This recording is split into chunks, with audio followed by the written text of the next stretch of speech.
What's the deal, YouTube? It's your boy Luca Blackman. We back with a new video. Tag Team Entertainment, Tower of God, Episode 4, Tower of God. What's the episode, Corey? Episode 40. Episode 4. It's your boy Luca Black. What's up, y'all?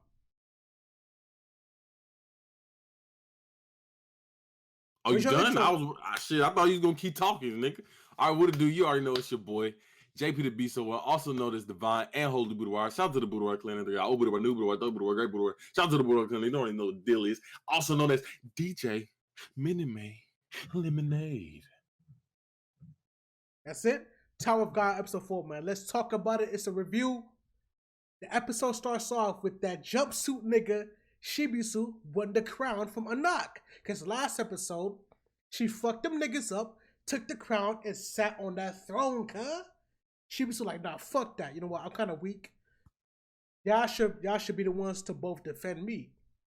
So that's how the episode starts out. Right after that, she said she was weak? No, Shibisu said that he was weak. It's like, hey, since both of y'all are strong, y'all might as well defend me. Oh, yeah. Well, I maybe had a crown. Yeah, exactly. So that's actually smart, but that's not how it happened. She's like, no, fuck that, nigga. Pretty much. I don't want to fight. And then it cuts to the next scene that Rock wants to jump right in, but then nigga Kun stops him, right? Which is kind of weird because last episode, Kun said that he wanted to join in on round 2. But now it appears that he changed his mind. Now this is because he didn't know that Annak was that strong. Like, she took all 3 of them niggas out very easily. So because that he saw her strength, he was like, hey, fuck that. Hey, we might need to just chill. We might just need to chill. And hopefully someone upset them to where we have a better chance. You know what I'm saying? She's a lot more stronger than I thought. Yeah. So let's make sure that they either get tired or someone just, you know what I'm saying, just by chance, you know, sneaks one in and gets the crown. But hopefully, hell yeah. But then after that was the plan. After that, the next round starts, man. You know what I'm saying? So 2 teams pull up to be the challengers. Is against Team Shibisu. I'm gonna call it Team Shibisu for now. Which obviously has Annak and Hats just sitting there chilling. So 2 teams pull up. And that nigga Hats is having a 3v1 fight. He's fighting 3 niggas by himself with his 2 swords. And funny enough, that nigga Shibisu is actually holding his own, hitting the bitch dead in his face. Like, I'm talking about the bitch is bleeding. And then grabbed the other nigga by the foot and then slammed his ass. Slammed his ass on his face, nigga. Oh, that shit probably hurt. God damn. Slammed it on his face. He was holding his own, boy, against 2 people, boy. He was doing it. Which I thought it was pretty cool because he seems like a comedic relief type of character, but like he kind of got some shine, man. But yeah, he can really hold his own. He really can. He did get caught though, and then he kind of he got caught slacking. It was really he was slacking because he was talking shit. Yeah, he was like, yo, the sleeping nigga over here. What the fuck are you doing over there? Got caught. Yeah, got caught slacking. He was an idiot. Look at me. He was a dummy. And for some reason, he accepted his fate and closed his eyes. Yeah, he really did. Like, he could have did some kick moves or something. He just kind of just accepted how it was and was like, yo, I'm closing my eyes. They get me. They stuck me. You know what I'm saying? It wasn't even a chokehold or nothing. It's like, yo, the bitch just, the nigga just held his arms back. I don't know. The other guy, I was hoping maybe a better fight with the black guy with the 4 eyes. He had the he had the Phoenix Fist. Yeah, I think it was called Phoenix Fist or whatever. I think it's Inferno. Inferno Fist, whatever. Mm-hmm. But he got dropped. They didn't even show it. They didn't even show it. And then the fucking female commentator is like, "Yo, what the fuck happened to your Inferno Fist, huh? Yeah. You locked the fuck out of this corner. What the fuck happened to you?" So he gets caught off guard, almost dies for it, but Hats saved his life right in the nick of time. And then right after that, we get a flashback of the sleeping nigga who we found out his name is LaRoe, right? LaRoe, the sleepy guy that's been in episode 2 and episode 3. We get a flashback of him talking to his teammates, saying that he wants to join in on the next round, which he is with Team Hannah. The team that Shibisu is fighting is the team that LaRoe's in. So he's in the corner sleeping while this all happening. So a flashback is of him. And he told him, let's go in the second round. And y'all get hats and Shinsu, Shibisu Chibisu. to, yeah, I can't even pronounce that nigga name. If y'all These get him Japanese away names, from the bro. crown, I got me a straight shot to her. So y'all Basically. allow me to do that. You know what I'm He saying? had I'm gonna take my strategy. rest. Once y'all get it there, don't worry about it. I got him. I got her. Basically. Right. And shit, the plan does work out because that nigga Shibisu did get caught, and they got separated from Annak, right? So it cuts back to the current time. Not Shibisu. Laro wakes up with a goddamn power blast in his hand, nigga, a water blast, water style type shit. What they call it, the Shinzu? Shinsu, right? Shinshu, yeah, he uses the Shinshu. Yeah, I can't even fucking pronounce it. yeah, exactly. But he basically uses that, and then everyone was surprised, like, yo, this nigga has this ability that, you know what I'm saying, even like the guy that's our the instructor. The instructor himself Yeah. had to go to the top to even get that ability, and this dude has the ability. Yeah. You know what I'm saying? And what's funny enough, another person within this episode is going to use that ability. So exactly. I guess it's not that uncommon as we thought. But because Laro attacked Annak while she was sleeping, she woke up mad as fuck and unleashed her ultimate fucking weapon, nigga. So her weapon has an activated ability where it kind of gets like infinite range, I guess. Like it just pretty much. Growing. It kind of just grows into different swords. Like at first we thought it was just a long whip sword, and then pretty much, turns out that it could grow and make itself even larger. And just she grew that shit, started lashing out. And at first, Laro, he was not phased at all. He was very confident. He was like, "Yo, give it up. I can shoot. I can not only can I shoot in one direction, but I can shoot from anywhere and still get you." So she was like, "Oh, you can? Okay, say less. I can do the same shit. Say let but at the slave whip, get the slave whipping. The slave whip, man." She was like, "Oh, you got infinite range, so do I, nigga. So what's up?" So he was unbothered, and then after he caught on to her power, he was like, "Oh shit, I might have got myself into some bullshit right here." Yeah, I might have underestimated her abilities, and you know what I'm saying. And so during this, he was willing to fight, but his team actually took him out of the fight and told him, "Hey man, it's only a bonus round. We'll just take a loss for this." And he was very pissed about it. That actually happens a little bit later, but before that, it shows a scene of Bam's sword going kind of haywire. Oh, that's right. That's right. Yeah. Right. Because like it's reacting to Annak's energy of a weapon, which we will find out in more detail later on. So his sword is going haywire, while Laro is basically getting his ass beat. He doesn't get hurt per se, but he is getting attacked. Right. Yeah. So right after that, yes, the female of the squad grabbed him and like just said, "Fuck it, we finna forfeit, bro. Like we have to go back. Shit is getting too crazy out here. We gotta run. I'm not trying to die. It's just a bonus game. We gotta bounce." So after that happens, Annak takes the time. Oh no, Annak senses that other energy of the sword.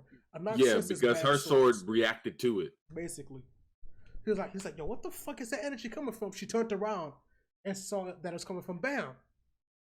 And this kind of angered her because, like, yo, why the fuck do you got this weapon? You're not worthy of this fucking weapon. So she pulls up to the chamber, and then what happened, Corey?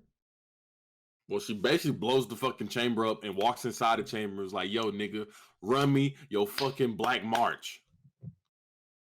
Yeah. And what's hers called? The Green April? Yeah, hers the Green April. So she reveals that there's 13 special weapons made by a master swordsmith named what's that nigga name?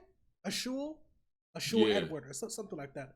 So there's 13 special weapons, and she recognizes that this one in particular is the princesses of Jihad. And these 13 special weapons are given to every princess of Jihad. So, and then she also reveals that she is one of the princesses of Jihad. Now, if you remember in episode 1, we did meet one of the princesses, and her name is Yuri, which she's the one who gave Bam his sword, which is one of the 13s. And Annak was very pissed, like, "Why do you have this sword?" Because exactly. You know what I'm saying? You're not worthy of this sword, so who the fuck gave you the sword? So she was like, "I'll make a bet." Well, the instructor steps in because she's about to fight him. Yeah, basically. And says, "Hey, we're not gonna do this. You're not gonna do this. You do one more strike, and you fucking out of here. the whole Tower of God. Basically, he's gonna kick her ass out. Her and Oh, her team. something very important as well. I forgot to mention she got disqualified doing that because you're not supposed to enter somebody's chamber. Yeah, you can't enter someone else's chamber or your own chamber. Exactly. So she was so angry that she disqualified herself. So let that be in like not a lesson, but like that's part of her character. Like she clearly loses her temper, and she's gonna lose her temper once again later on when we get to that point. So yeah, she can't control her emotions sometimes. Sometimes she gets mad and she lashes. And then she basically she was like, okay, then I'll make a bet with you. And she asked the instructor, was that okay? He said, hey, I don't mind as long as it's not interfering with the test. So she said, all right, if you survive and you win the crown, then you take my sword. But if you lose, I take your sword with me. Vice versa. You dig? And the reason she gives him this ultimatum is because she states that right after this tournament, it don't matter who the fuck wins, I'm gonna kill you and take the sword anyway. So you might as well take this bet, have a chance of taking my sword. Otherwise, I'm gonna kill you and take your sword anyways. So Bam, being the bitch ass nigga that he is, agrees. Because if a bitch pulls up on me like that, I'm like, fuck you, I'm gonna kill you right now. Fuck this game, nigga. I'm gonna kill you right now. So that's what happens. Bam agrees to take the bet because he has no other choice and he's a bitch ass nigga. And Rock kind of persuades him by saying like, yo, there's no way we're finna lose anyway, so why not? You know what I'm saying? So Rock and Kun kind of persuade him.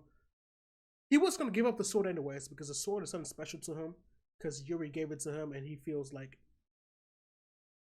he has to prove himself type shit, you know what I'm saying? Like, yeah, basically. So the next round begins. Rock goes in. No, Team Kun goes in. So Kun, Rock, and of course Bam goes in. But this time, all other contestants besides one team joins in, right? So now there's 4 teams in total within the ring. No, 1, 2, 3, 4. There's 5 teams in total that entered the next round, making this the semi-final round. The last team that didn't enter the round was a team from last episode that killed all other contestants within 30 minutes. Yeah, that team. So, yeah. Which also, in the beginning of the episode, Bam recognizes that in that group, Rachel is there. Oh, shit. We never mentioned that. Rachel is within that group that killed 200 contestants in test number 2. So, she must be pretty strong along with that big ass nigga, you know what I'm saying? So and also while Annak was going back to her waiting room, she looked and noticed that we assumed that it's another princess. Oh, and that princess that's right. Whispered imposter to her, and she was about to fight her ass. And her group was like, hey, chill the fuck out. Let's go back to the waiting room. Like, bitch, you've been causing trouble all game. You got us disqualified. Get your ass back to that room. You fucking up. Pretty much. Like, yo, chill your fucking ass out, all right? Sit on the bench. You on the bench. So this person, which is also with the group with Rachel, giggles and laughs like, ha ha. You know what I'm saying? So obviously they know each other. She could be a princess. She seemed like a bitch. I ain't gonna lie. Like, yeah. And I feel like maybe Rachel is also a princess. We just don't know. Exactly. You know, she could have one of the 13 swords as well. I have a theory. We don't know about the big person. The big person could be a female. It could be a princess. That's a nigga. Hey, man, you never know, man. That's a big bitch, all right? If that's a female, that's a big bitch, all right? Well, he has to. I mean, he could be a prince. I don't know if there's any prince in there. Could be, yeah. I don't know. We don't know. But, I mean, they probably want. I wouldn't say he's probably the strongest, but he's basically the brute of the group. Yeah. So then, okay, right after that, so the round starts, and everybody makes a mad dash to the crown. The crown's on the throne. Kun, in a big-ass gust of tornado, and a big-ass tornado, dashes through to the crown and grabs it immediately. And instead of just wearing the crown, he put it inside of his suitcase. And then he protected it for a little bit, and then he pulled it out and threw it. And we also found out that his briefcase is just. I mean, we saw how the durability of it when that one guy tried to attack one with the sword, and he blocked it with the suitcase. sword. But now a guy put a whole.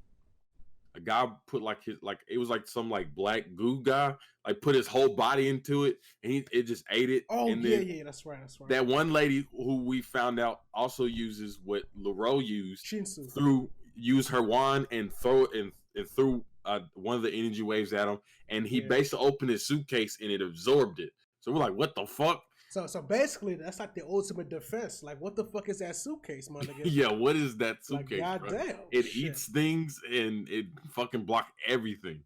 Yeah. So everybody is fighting for the crown except for Rock and Bam, who are kind of sitting on the sidelines. So he ends up throwing a crown into the crowd and having them all fight for it. So they start fighting for it. Only later on to reveal that he had the actual crown. And that was a replica. So I don't know how he did that. So I guess putting it in his suitcase duplicated it. I'm not sure how that works. Maybe he had one in the bag, like just waiting. But there's two crowns now. I don't think it should be a bag just waiting, because that'd be weird. Because that would mean that he would know all the what test is next. You know what I'm saying? Oh yeah, that's I just feel like that's weird. I just feel like that suitcase can do many fucking things. Basically, that shit got unlimited fucking power. And I kind of assume he hasn't done it yet, but I assume if he can absorb, he probably can throw it back at you. Yeah. Oh yeah. That's facts. He can probably like absorb the energy, and maybe the more energy he absorbs, it comes back like 2 times stronger, something like that. Yeah, I don't know. We don't know what that suitcase upholds, but we do know that we knew from the beginning that suitcase is not normal. Yeah. Since they went through the little wall, that wall, it got stuck. It got stuck. This was in episode 2, y'all. He had to pull it out as if it was like its own living thing. Yeah, exactly. So this is damn near the end of the episode. So during all the commotion, Bam pulls up, sits on the throne, while Kun gives him the actual crown. And then right here, this is the last scene. That girl that made Annak angry by calling her an imposter states that she wants to kill everybody, with Rachel looking dead in Bam's eyes. And she asked Rachel, like, "Hey, is that all right? We kill everyone?" Yeah, exactly. She was like, "Yeah, go ahead." She a bitch. Fuck her. Rachel ain't shit. She a bitch. But I mean, if you think about it, compared to her eyes when she met Bam to where she is now, it is her eyes are like totally different. You think she's brainwashed? I don't know. I don't know if she's brainwashed or she's just willing to kind of just do what she needs to do to be into the tower. I don't know. I feel like she threw away all of her emotions because she knew Bam is following her, or maybe she just like she knows what she's doing is fucked up, so she threw all of her emotions to be able to climb the tower. We don't know what her mind thought process is until the next episode. Maybe they'll give us some more details on why she's the way she is right now. And who knows? She could have been that way, but I don't know. Every glimpse we saw of her, she was real nice to Bam, nice, girly, friendly, all types of shit. And it could be that could be who she really is, but she was hiding it. Is what you're saying? Yeah. Okay. Yeah, like this is another side of her, but this is not her true self. Like her true self is what Bam saw in her. Maybe. Basically. I don't know. We don't know. We don't know what's the deal with that. She does look like she may be brainwashed. Her eyes are a different shape, or a little bit dilated, a little bit. Yeah, they're a little bit more dilated. So yeah. We don't know. Yeah. I was going to say something. I completely lost my train of thought. She might be a cold-blooded murderer, for all we fucking know. I mean, shit, she is one now. 200 motherfuckers. Yeah, she was part of the team that killed 200 niggas. I don't know. You know what I'm saying? You know, I'm kind of curious to see how she would fight too. I don't know. She looked like she might use magic. She's gonna have a sword. I promise you, she's one of the princesses. She might be like a sword and shield type of person, like both. So could be. I don't know. She look like she's more agile. She could have like a dagger or something. She uses magic. I'm calling it. All right. But anyways. Listen, Corey man, said something interesting. She got one of the 13 swords, bro. She is a princess. Oh yeah, that's facts. Corey said something very interesting. About how he was. how he wants the story to go. So you were saying that you hope that she's distant from him throughout the whole show. Yeah, throughout the whole show, and kind of force him to be more of a force his character to change because of that. You know what I'm saying? Like I want his character to build for him to be like, okay, I don't want to do this, but I'm gonna have the guts to fight her. You know what I'm saying? Basically. I'm gonna have the guts to just I'm gonna have to deal with her not fucking with me no more. You know what I'm saying? Like I want him to be like, I can do this on my own. I'm doing this for me and not for you. Because you know right now, Bam is a sip, right? Bam is right now he knows life. nothing. All right, all he knows is her, and that's what he's here for. Bam is risking his entire life for this hoe, and she ready to kill this nigga. Like what the fuck, you know what I'm saying? And I'm hoping that maybe this like builds him to be like, I'm gonna be my own self now instead of just following her. I'm gonna do this for me or something. I don't know. Hopefully he can go into that. I don't want it to be where he just like, no, you're my best friend. You know what I'm saying? Like, I don't know. Like of course he's gonna do that now. No, don't get me wrong. Of course he's gonna do that now. I mean, anyone would do that you known for your whole damn life. And you know what I'm saying? Like that's all you know, and then all of a sudden they just switch, flip the switch on you, like, you know what I'm saying? Like, yo, this my friend, like, what's up? You know what I'm saying? But like, I hope later on he builds that, like, where he's having tough, he's probably gonna have like a tough time with it, and then he just be like, okay, he builds his own self-respect and self-importance to like he's his own man. Yeah, and I hope later on that his character develops that way. I hope he just doesn't be fucking this fucking nigga that just doesn't know nothing throughout the whole fucking thing. Basically, got his hand held throughout his whole life, basically. Yeah, I hope that he takes it in his own hands and says, "Hey, I'm doing this for me now. Fuck you." One last thing I want to mention that I was kind of disappointed. I'm kind of disappointed in the action of the whole show in general, right? It's like some of it is there, but it's not very flashy. I feel like it has a lot of potential. Exactly. But it hasn't given its all. You know what I'm saying? Like if you think about it, there's no real struggle to any of the kind of important characters, right? Bam never got touched. Kun never got touched. Annak never got touched. Hats never got touched. Even the fucking jumpsuit nigga Shibisu never got touched. Nobody has felt any type of pain or any struggle whatsoever throughout this entire show. And that's kind of disappointing, to be honest. I feel like it might get there, but as of now, they got kind of like a character immunity, basically. If you think about it, technically they're only in their second test. So this is way past second. The first test. No, this is the third. Excuse me, this is the third. No, it's not even the third test. This is a bonus, right? This is a bonus. It's not the actual test. The first test was the eel. Second test was that battle royale. A preliminary test was a water wall. The third test was the doors. And then here we are with the bonus. No, that eel test was only specifically for Bam. Specifically for Bam, okay. Because he wasn't an actual what do they call him? He's like an outsider, basically. Yeah, he was a non-regular. Yeah, he's a non-regular because he basically he had to do a pre to the pre test. A preliminary test, basically. Yeah. But yeah, that's personally my thoughts about how the series is going. I'm sure it's gonna get more dire. Like the situation's gonna be more serious later on. But as of right now, I don't feel like there's any sense of urgency. Like I don't feel like none of them is gonna lose ever. Like Annak disqualified herself, but it's just a bonus game. There's no drawbacks to that. You know what I'm saying? But if it was a real test, that wouldn't have happened. So I want more consequences, basically. You know what I'm saying? It's supposed to feel like that, but it's not. So yeah, that's my thought. So I forgot. So in this bonus, what happens if you win, you go up to the top? If you win the bonus game, you automatically head to the top of the tower. All tests are considered complete.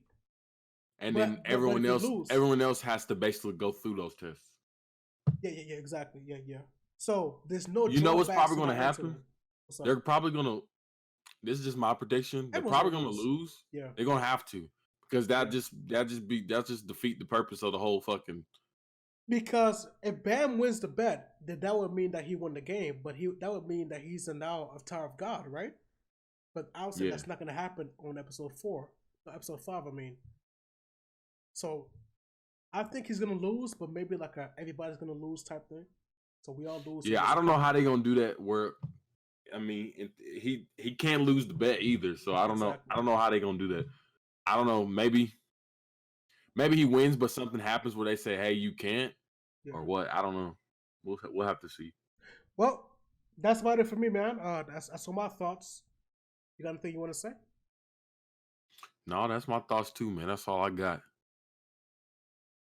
It's your boy Luca Black, Tower of God, episode 4, man. It's Tag Team Entertainment. Subscribe if you enjoy the channel, man. I got my own channel, Luca Black. Look me up. Description down below. Get familiar. My Twitter down below. Get familiar. Everything down below. Get familiar, man. I'm Luca Black. Where can I find you, Corey? You can find me on Twitter. On Twitter. On Instagram. On Snapchat. You have my Instagram? I could put it there if you want. Nah. I don't be on Instagram like that. There you have it. I be on Twitter and Snapchat though. Don't nobody know. Listen, man. Listen. I you know how many times we finna get there, dog. Stop. We finna get listen, there. y'all. Back when we first started, I used to push my Snapchat like brazy, and nobody would ever add me. So what? I'm done. Nah, some of them did add you. Some of them did add you, bro. No, one person added me. That I forgot his name, but he loved Naruto. That was the only guy that it was a boy. Yeah. He was the only one that added me. Everyone else never did add me. I got followed on Twitter by like three of them. Yeah. Which, you know what I'm saying, we still cool with, on Twitter to this day. Hopefully, you know what I'm saying, they get back on here. But anyway, so I pushed that Snapchat so hard and nobody added me, boy. What Corey is saying is get familiar, get to know Corey, join the tag team community. And come fuck with us. I hate that. The community. Join the community. Get the fuck out of here. Subscribe, nigga. It's your boy Luca Black. It's your boy Corey, JP the Beast 01. We out. Deuces.